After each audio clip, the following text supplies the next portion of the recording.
Hello guys, dito na ako sa sa waiting shed ng Salingsing.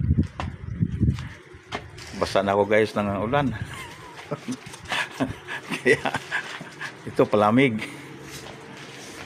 Itong view ng ng Salingsing papuntang Calatrava. Ito yan guys. Yan. Magandang view ito guys.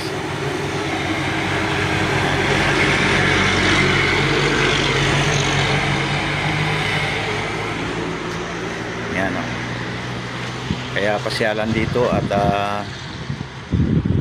pag gustong mag sightseeing ang mga naglalakbay, yung mga nagtra-travel dito sila nag-stop over.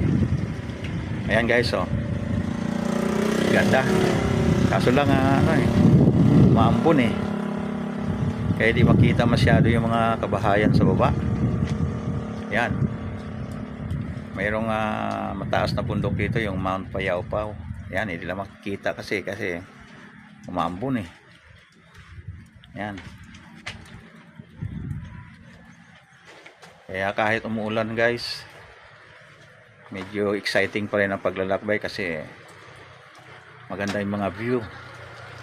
Kaso lang hindi gaano makita sa gabal yung yung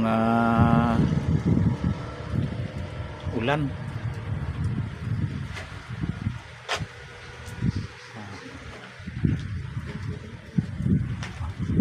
Kita niyo ng view dito sa sa Salingsing guys, yung hindi pa nakakita, makikita nyo na. Ayan. Okay guys, hanggang sa muli. Bye bye.